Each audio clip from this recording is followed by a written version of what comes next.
வணக்கம் நேயர்களே, இதோ உலகப்போர் ஆரம்பமாக போகிறது என்கின்றதான ஒரு இறுதி கட்டத்தில் நாங்கள் நிற்கின்றோமா என்றொரு ஆபத்தை தந்திருக்கக்கூடிய செய்தி தான் இது. ஹமாஸினுடைய அரசியல் மட்ட தலைவர் இஸ்மாயில் ஹனியே உயிரிழந்திருக்கின்ற சம்பவத்தை வெறும் செய்தியாக கடந்து செல்ல முடியவில்லை. ஏனென்றால் ஈரானில் இருக்கக்கூடிய ஜனாதிபதி புதிய ஜனாதிபதியாக பதவியேற்கின்றார். ஈரானில் புதிய ஜனாதிபதி பதவியேற்று அந்த பதவியேற்பு நிகழ்வில் கலந்து கொண்ட இஸ்மாயில் ஹனியே அதன் பிறகு தங்கியிருந்த வீட்டில் வைத்து கொலை செய்யப்பட்டிருக்கின்றார். இந்த சம்பவம் பெரும் அதிர்ச்சியை ஏற்படுத்தியிருக்கிறது. உலக அரசியல் நோக்கர்களிடையே பெரும் பதற்றத்தை ஏற்படுத்தியிருக்கிறது.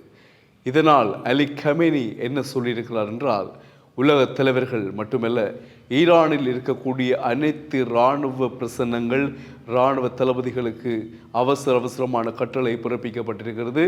உலக போருக்கான கட்டளை. இதில் இஸ்ரேலோ அமெரிக்காவோ ஈரான் மீது நேரடி தாக்குதல்களை நடாத்தினால் பகிரங்கமாக, வெளிப்படையாக, நேரடியாக தாக்குதல்களை ஈரான் தொடுக்கும். இஸ்லாமிய அமைப்புகள் எல்லாம் அழைக்கப்பட்டிருக்கின்றன. எனவே இஸ்லாமிய நாடுகளுடைய ஒத்துழைப்புடன் கண்டிப்பாக ஒரு போர் அரங்கேறியே ஆகும் என்கின்றதான முனைப்பில் இப்பொழுது பேச்சுக்கள் இடம்பெற்றுக் கொண்டிருக்கின்றன. இந்த நேரத்தில் பெஞ்சமின் நெதன்யாஹூ என்ன சொல்லியிருக்கிறார் என்றால், இனி வரப்போகின்ற நாட்கள் மிகவும் சவாலான, கடினமான நாட்களாக இருக்கும் என்று தன்னுடைய நாட்டில் பேசுகின்ற பொழுது பேசியிருக்கின்றார். இதற்காக தங்களுடைய போர் ஆரம்பித்த அக்டோபர் மாதம் 7ஆம் தேதி கடந்த ஆண்டு அந்த நாளிலிருந்து தங்களுடைய நோக்காக இருந்தது ஹமாஸ் உயர்மட்ட தலைவர்களை கொன்று ஒழிப்பது. அதனொரு கட்டமாகத்தான் ஈரானிய ஜனாதிபதியின் புதிய பதவியேற்பு விழாவிற்கு பிறகு இஸ்மாயில் ஹனியே உயிரிழந்திருக்கின்றார் அல்லது கொல்லப்பட்டிருக்கின்றார். இந்த சம்பவத்தை போல இன்னும் பல தலைவர்கள் குறிவைக்கப்பட்டிருக்கின்றார்கள். ஆனால் நாங்கள் எதற்கும் துணிந்திருக்கிறோம்.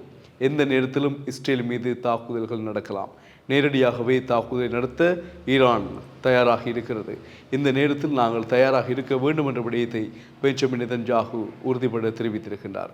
இந்த செய்தியினால் உலக போர் எப்போது வேண்டுமானாலும் ஆரம்பிக்கலாம் என்ற முனைப்பில் இருக்கிறது அமெரிக்கா, இஸ்ரேல், ஈரான் மற்றும் மத்திய கிழக்கு நாடுகள். அது தவிர ஹிஸ்புல்லா அமைப்பினுடைய முக்கிய தலைவர் கொல்லப்பட்டு சில மணி நேரங்களில்தான் ஹமாஸ் தலைவர், அரசியல் தலைவர் ஹனியையும் கொல்லப்பட்டிருக்கின்றார். எனவே இந்த சம்பவங்கள் பெரும் பரபரப்பையும் அதிர்ச்சியையும் ஏற்படுத்தியிருக்கின்றன உலக அரசியல் அரங்கில். இந்த நிகழ்வுகளினால் இன்னும் என்ன நடக்கப் போகிறது என்பது மிகவும் ஆபத்தான தருணங்களாகவே இருக்கின்றன. மத்திய கிழக்கு நாடுகள் மற்றும் இஸ்ரேல் போன்ற நாடுகளில் பாரிய ஒரு போர் முழக்கம் ஏற்படுவதற்கான வாய்ப்பு தான் இந்த அறிகுறிகள். தொடர்ந்து மனிந்திருப்போம் டியூப் தமிழுடன். வணக்கம்.